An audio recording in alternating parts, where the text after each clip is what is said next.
Hey guys, welcome. Want to know a secret? I'm recording as the sun is setting, and I looked out my window, and the sun is so bright. You can probably see it in my window here. If you're watching this on YouTube, it feels like there's a spotlight on me. I was like, thanks for having some natural lighting.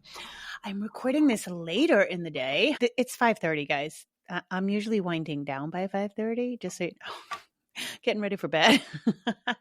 But I took Maverick for another walk, a second walk today, and I got thanked by him rolling in a massive pile of some random animal shit. And he does not like water, so washing him was a super treat. So I got a little behind today. Anyway, gonna jump in. I wanted to tell you guys about an experiment I did with food, and I want to share because why even have a podcast if I can't tell you everything about my life? But we've been talking about food. So the last few episodes talking about, candy and neutral foods and all that and dinner. And dinner has been such a hot topic on Instagram, my newsletter. If you don't get my weekly email, I'll put that in the show notes because that's people like it. I'm hearing. I get good feedback, and it is a good way to get all my stuff. Anyway, we're having a robust conversation and feedback from the dinner conversation, and I just learned kind of 3 really cool things. And so I want to take you through what's been happening for the last few weeks with me and food, because I do think you'll find it very, very interesting. So first of all, if you are new to me, I'll back things up a little bit. Like I said, we've been dissecting dinner and why dinner is so complicated for our parents in this day and age. And really what it's come down to is I really narrowed it down to the idea that most people are cooking recipes. Most people think they need to not be bored by food, new recipe every night, don't repeat meals. And so this is a problem because you'll die. You'll just die if you have to cook fresh, interesting food every single night. And so that's where we are there. If you don't know me, I could point you to episode 94. And there is a follow-up episode to that, How I Eat and Train, and also an episode called It's Not Just the Hormones, Part 1 and 2, for a little more history on how I eat and the way and the reasons why. So those of you who have followed me for a while, I do best on mostly animal meat with high fat. I am not dogmatic about it. I do not, people will say, well, can you eat this? And I'm like, dude, I'm a grown-ass woman. I can eat whatever I want. It's just this is what makes me feel the best. And so if I want ice cream, I'm going to have ice cream. If I want cake, I'm going to have cake. If I want vegetables, I'm going to have vegetables. Somebody, the other day I was making Brussels sprouts and somebody's like, aha, you eat Brussels sprouts. I thought you ate meat. And I was like, oh my God, they call the police. So I am not dogmatic about it at all. I just usually feel the best on meat and high fat. And I do think it's responsible for my seamless menopause. That being said, I have been hiking every weekend, and I've been hiking the New Hampshire 48, which is the 48 4,000 footers in New Hampshire, which is rugged terrain and interesting, fast-changing weather. I've been averaging about 25 miles a weekend. Each hike is usually somewhere around 10 miles to 17 miles or 19 miles. So putting some mileage on. It's been wonderful. It's been such a great thing to reset my brain. It's really, really making me do deep dives on dopamine because everything has gotten so much better having full days with no cell reception. Just everything has gotten better. But one thing that was happening, number one, I'm meeting all kinds of new people, right? Because I belong to some groups where it's hiking buddies and you can just kind of hook up with some people who are doing similar hikes. So I've been meeting cool people and something was happening to me, but it's also happening to other people. I hear about it on the trail, which is absolutely famished when you get home to the point of eating 3 ice cream sundaes or kind of almost like binge eating, eating everything in the cupboard at once, famished. And I've been having that experience too. Largely though, because I do feel better on meat and fat. I've just been trying to eat more meat and more fat. I think I could go up to about 7 pounds of meat and 4 sticks of butter and still I was feeling hungry. That ravenous, you can't take care of it. And then off the trail, just trying to eat meat and fat. And then actually then being okay, no, I need something else. And so eating ice cream or something like that in sort of a bingey way that I don't like. And I don't binge eat at all. So I'm looking up like, okay, I go to my friend ChatGPT, which is useful as much as I hate AI. It is useful in certain circumstances. And one of the things I burn on these hikes, I'm burning around 4,500 calories. That's insane with the elevation gain and the mileage. No wonder I'm freaking starving, right? So we make a plan, me and my buddy Chat, we make a plan so that I'm metering out my nutrition throughout the week, changing my nutrition throughout the week, but also on the hike. So when you do endurance, any sort of endurance efforts where you're going to be longer than 4 hours, you really want to try to get 200 calories in per hour because that is all the body can assimilate, but that's enough to keep you like satisfied and fueled and going. There are variations on that, but a slow mountain hike, I would, that tracks. And then I really had to sort of think of my nutrition differently during the week because I'm putting in so much mileage during the weekends. And so I changed my macros. I am an expert at tweaking my macros. So that's when you track your macronutrients. I've done a bite-sized nugget on this. And it's when people say they're tracking their macros, it gets confusing because a lot of people don't know what they're talking about. But your macronutrients, of course, are your protein, your carb, and your fat. And you always keep your protein the same. I have high protein needs, so I always keep my protein the same, but what you want to do is leverage your carb and your fat. So if you go higher carb, you're cool. You just got to keep low fat. The thing about that I don't love is I think that's what's screwing up so many women hormonally, going too low fat. Now, if you want to eat higher fat, you have to lower your carbs because carbs and fat together are your energy sources. And so if you're doubling down on those, that's what's going to make you put on weight, but more importantly, like some inflammation, and you're just going to feel wonky. By the way, carbs and fat are the magical combination in almost all picky eating. Okay. It's mac and cheese. It's French fries, it's pizza, it's mashed potatoes with butter. It's anything that's really delicious. Ice cream. It's going to be high fat and high carbohydrate. That's the thing that really tips your brain into like, woohoo, overdrive. So I was high fat, so I would always leverage my carbs as lower, and that seemed to suit me. Now I need more carbs. I realized I needed glucose. So I started playing around on the weekends, and I would have, instead of eating more meat and fat and then being still hungry and then eating ice cream or something like that, something sweet and starchy, I got home from on one hike and I had 5 Yukon Gold potatoes. And dude, I was like satisfied. So I was like, okay, don't be an asshat here. You need more glucose in this situation. So again, I'm not dogmatic and I'm open to change. And I'm also open to changing things temporarily if I want an aesthetic or if I have a goal and I'm hitting these mountains hard and I'm going to be hiking through the winter. So like, this is my thing right now. I also have a son who's 19, so I have a time to dick around with food trackers and shit like that. Like you guys probably don't, which is why I do the experimenting for you. So I changed my macros to bodybuilding macros, which means higher carbohydrates, lower fat. You never as a woman want to go below 30% of your calories as fat.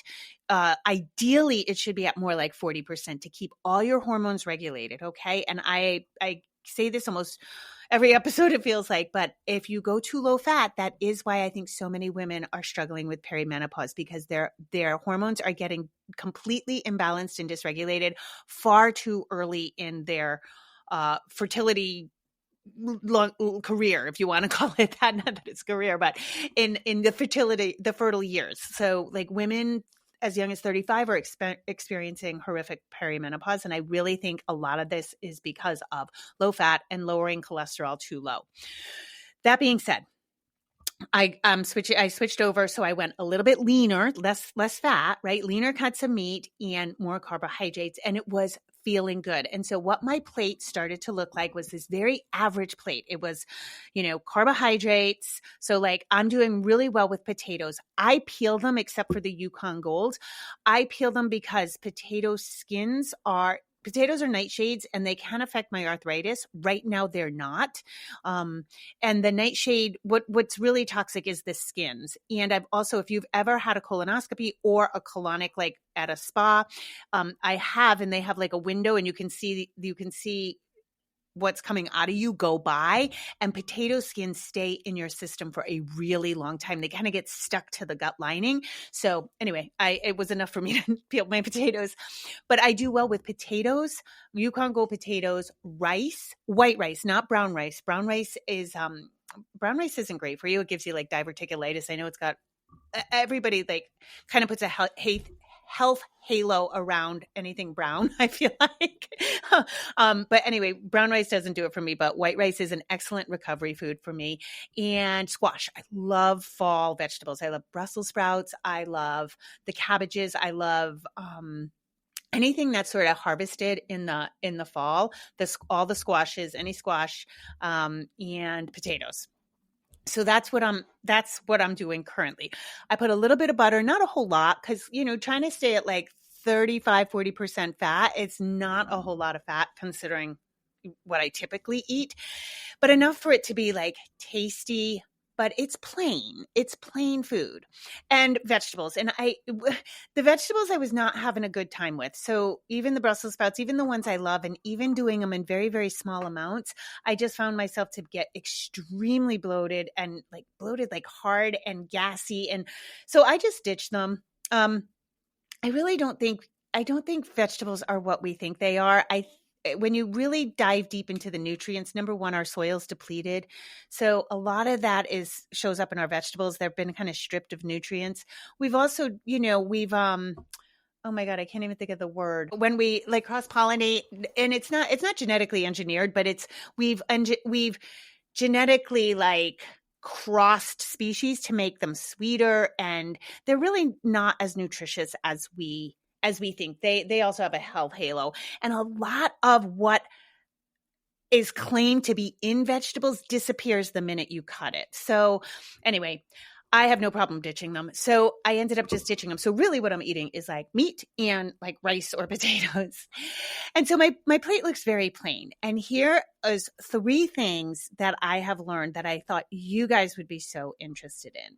So number 1, I am shocked at how my palate has like really chilled out. And a lot of that is by taking down my fat. So my fat used to be at about 60 to 80% of my calories, and fat itself is delicious, right? So I think fat can trigger like wanting more, right? Like a little bit of that dopamine, like, ooh, yum, yum, yum, yum, yum. I also think it excites. There's something delicious about it. And at certain levels, it can excite the brain as much as sugar can. Anyway, I'm super calm. But I'm also like, I've just noticed my taste buds it's almost like they needed like a palate cleanse. And now flavors are just the flavors of the natural food, even without butter, it's changed even in just a couple of weeks. And it was shocking to me because I went to the store, I wanted some gum, and I went to the store and all the gum was like extra long-lasting flavor burst, and like these like gross colors, and the whole thing was like more flavor. And even like if you look at some like in the chip aisle, like Doritos is like more flavor. Like, oh my God, Doritos needs more flavor. Like they're pretty flavorful, I think, right? Like if you look everything, even like what I would consider junk food, like Mountain Dew. Now there's like an extra Mountain Dew. Did we need Mountain Dew to be like bigger, flavorful? Like, I don't know. Like, but these are all synthetic flavors. And I even got like Trident. I figured, okay, let me just go with like a plain Trident gum. And it was almost overpowering for me and my taste buds. So that was really cool for me. And the reason I'm pointing that out for you guys is because if you are working on cleaning up your kids' palate and cleaning up their nutrition and their diet and what you serve and don't serve, you do get used to simpler food fast. I mean, obviously I had a pretty clean diet to begin with, but it's remarkable. So I just wanted to kind of give you some hope how like if you just serve plain food. So in one of the last episodes and in one of my last emails, I've been grappling with what to call it. And so it's like one single ingredient food. I call it real food, but I know some people are like, oh, food is real food. And the whole like food doesn't have a moral moral value. Yeah, no shit, it doesn't have a moral value, but they're still junk food. I've been tripping out on this too. Like, I want a good relationship with food. Like, no, we have relationships with humans, and I understand what people mean, and I understand it's coming from like a disordered eating background, but like, while we say it has no moral value, we also say we want a relationship with it, which is kind of funny to me. Semantics, probably. So anyway, so that was lesson number one. Number two, one thing that really, really struck me, I kept looking at my plate. And I was like, God, this is how we ate in the 70s. Like, I have a clear memory of this is how we ate in the 70s. And if you recall, and I don't know how old all you guys are, I know this seems phenomenal, but nobody told us what to eat prior to 1980. So that's when the government first came out with like the food pyramid. It might have been something else. I'm not sure that it was the pyramid then, but it's had various incarnations like my plate and all of that. Prior to that, nobody told us what to eat. It was mother's authority, and that was that. And it was just like we knew common sense was a protein, a starch, and a veg. That was it. And even the veggies weren't like insane. We were not eat the rainbow. Okay. So eat the rainbow is nonsense because you can't eat the rainbow if you're eating local and seasonal. You can try, but you're not going to have all the vegetables that are available to you when you walk into the market and see all those vegetables. That's not local or seasonal.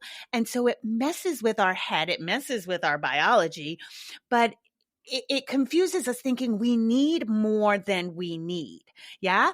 And so it was mother's authority. And if you have Apple TV, have you seen Lessons in Chemistry or read the book? Freaking awesome. Like, that's the best thing on like cooking and how to cook for your family. And it just a really good lesson about like authority in the kitchen and what food really means for our families. So anyway, I started tripping out because I was like, simple flavors, a little bit of fat, a little bit of salt, little simple flavors, a little this and that, carb, protein, that's it. Veg, fat, that's it, right? But we weren't obese. We weren't metabolic illness, and obesity skyrockets after 1980. And so the government started telling us what to do. And it was like 6 to 11 servings of grains, which was all because of grain subsidies, right? Subsidies. And so we have that. And this is when fat gets demonized. So to make things taste good, they add more sugar, right? Well, that was we remember Snackwells in the 90s, right? With Olestra, the fat blocking, oh my God, the nightmare food in the 80s and the 90s. We started getting like more packaged food. Our food ecosystem changed. So in the 1970s, we had some junk, but not a lot. And our food was not being mass produced. It was produced fairly locally. There wasn't factory farming. There wasn't monocropping, and there were no superfoods. So these foods that are shipped in that we have somehow put another health halo around, goji berries, quinoa. Quinoa is environmentally terrible. It's grown in third world countries, and the people who harvest it are practically slaves, and they're not allowed to eat the food that's indigenous to them because it's being shipped to America as a superfood. So like, dig around a little, because most of our food has a dark, dark path to get to us, except if you're local and seasonal. And like, I get you might not be able to go to like the farmer's market or something like that, but it's good to know what's local and seasonal. And when you go to the market and you see this plethora of vegetables and fruit, look at the label. Is it grown nearby? Because there are local fruits and vegetables in your market. It's so much less. I mean, shit, we're coming on winter in New England. By February, we should be lean because we're going to be living on scraps, right? Because we're not growing. So that changed. All of a sudden, we were shipping things in. I don't know if you guys know this. Broccoli is only about 120 years old. Broccoli is like a totally like engineered crop. So anyway, like, we're not supposed to have tropical fruit in New England, especially in the dead of winter, but probably never. I probably shouldn't be eating bananas in New England. It's not part of my food culture. So it's not, never mind the travel for that banana to get to me. So, when we talk about our food supply, a lot goes into it, but also like when we talk about metabolic disease, like maybe we shouldn't be eating foods that have traveled so far. There is, people have studied the light code in your area. And we know that honey, for example, is really good for allergies, but the honey has to be grown within 5 miles of you. The bees have to be, because that's going to pick up your local allergies. So anyway, it just tripped me out, like that this meal was so simple to put together, right? Just these simple components to it. And I felt like, oh my God, this is when eating was easy. This is when we didn't have to question things. This is when you had a piece of meat. Your biggest decision was what to defrost. Do you want pork chops? Do you want fish? Do you want chicken? Do you want beef? The next decision was, do you want potatoes? Do you want rice? The next decision was what kind of vegetable. That was the decision of dinner. And again, in the 70s, it was probably opening a can of vegetables. So it was even less. And we were better off for it. We started convoluting food when we had too many choices. And then once we got the internet and everybody got a microphone, jeepers creepers, that's when it really went haywire. So that was the second thing I learned. Now, the third thing I learned that I think is really going to be interesting to you guys is, so I track my food, and largely I am tracking, I love tracking food. And I know for a lot of people, it can be a hot topic, especially if you've had disordered eating, because I know people can get weird about it. I have really healed. I used to get weird about it and I used to hate it. And now I love it because it's literally just data to me. That's all. And so I really, really now with this hiking, I just want to make sure I'm eating enough. And what I really want to do is like make sure I'm eating like spaced out so that I don't end up with like needing to eat 1,000 calories at 6:00 at night. So that's what I use it for. And I really encourage you. I think it's a really good idea to track your food once in a while. It doesn't have to be like a whole thing, and it doesn't have to be for a diet purpose, just to have an idea of what you are actually eating. So I think we tend to overeat things that we minimize. A fancy coffee could be sometimes half your calories for the day.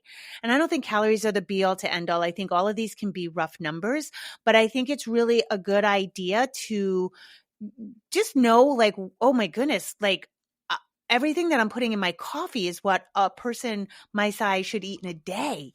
But then we're also under counting like good nutritious food. When you eat this like plain kind of way, holy cow, you can eat a lot of food. I was like, damn, because I eat meat and fat, and that's high density calories. So you have to eat less, right? Because calories have 9 grams to per measurement, and carbs have like 4, right? I can't think of the words right now. See, this is why I shouldn't record at 5:30. My day's done. So it's very important. I think when you're tracking, right, then you realize you're like, oh my God, I can have more food. If you like to eat food, that's a good thing, right? So on my hikes, what I learned is I have to take 200 calories in every hour. So my last hike was 9 hours. It was 19 miles. And so I had, I carry a big pack. You have to carry a pack now in the winter because you could hit a blizzard. You could get stranded. And if they have to rescue you and you're not prepared, they fine you. You have to pay for your rescue. So you have like emergency shelter, like an emergency blanket, water filtration system, enough food for 3 days, fire starter, these kinds of things, right? And I always keep like a fanny pack in front because I don't want to always go in my pack. And so I had like chicken thighs, Yukon Gold potatoes, and macadamia nuts. So I would take like a little bite of each every hour. And it was kind of a pain in the ass because you lose your appetite and like you're hiking and you just kind of want to get in your head or whoever you're talking to and forget about things. But when you have to eat every hour, it's like, ugh. And then we had mapped out, me and my friend Chap, we had mapped out afterwards in the car ride home, I needed to have 250 grams of white rice with 250 grams of ground beef. In case you don't know, that is a pile of food. And like, you don't really have an appetite till it's too late and you eat everything in your fridge and cupboards. So I was like kind of force feeding myself, but it was great. Oh my God. I wasn't hungry. I stayed well within my maintenance calories and it was a mound of food. It was so eye-opening. So anyway, I'm putting all this food, I'm logging just this basic stuff. Again, it turns out it's usually meat or chicken, sometimes salmon, meat, and then really like rice, potatoes, or squash. Guys, I put it into this new tracking app I have. It's called Chronometer, which is different. I think in the past I've talked about Carb Manager, which I like too, but Carb Manager, it's hard to track grams, and that's what I like to weigh in. So I said, let me go with this Chronometer, and it has all your vitamins and minerals. Just by eating meat and rice, potatoes, or squash, I am hitting all my vitamins and minerals, all of them. And this, I know it's a food tracking app, so it's like, this isn't blood work, I know, and it might not be exact, but even if it's wildly off, I'm still getting all my vitamins and minerals. And I say this because I think as parents, we get so caught up in nutritional value. Oh my God, everybody bought the protein hype. And I think protein hype is legit, especially as a menopausal woman. And I have high protein needs. I eat like anywhere from 160 to 200 grams of protein a day. I feel the best on it. I believe the hype for older women, but now kids are like, guys, don't give your kid protein powder. Give them food. They don't like, they need protein, yes, but they need it in the form of like eggs, cottage cheese, yogurt, cheese, meat. Like, don't do protein powders. I've got clients who are like, oh, we eat protein noodles and the protein bread and oh my God, just stop. Don't do that, because that's all engineered food. It's not bioavailable. Just so much better to have the real thing. But anyway, I digress, because we all get so caught up, especially ever loving vegetables, like, oh, we need these micronutrients. We need all the nutrition. Do you even know what you're trying to get? Because potatoes have more potassium than bananas. Potatoes that I grew in my garden, they do. They have more magnesium. They have more sodium. So like, we have to readjust what we know. We don't know anything if you're not tracking. You don't know any food, anything. And I'm not suggesting you track for your kids or get weird about it. But I was so shocked to see how well my vitamins and minerals needs were being met by this basic food. And so I want to give you all the permission in the world to really scale back on these dinners. Cook up your proteins. Yeah, I like Siete's. They have mild taco seasoning, spicy taco seasonings, and an al pastor seasoning that's kind of got lime to it. Oh my God, chicken thighs in that al pastor is so good. And you can refrigerate it, you can chop it, you can put it into quesadillas, you can put it in a taco bowl.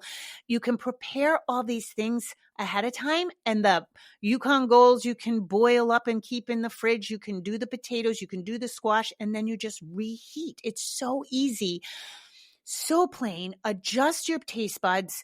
It's like, I think it just is how dinners were so much easier, how we were healthier.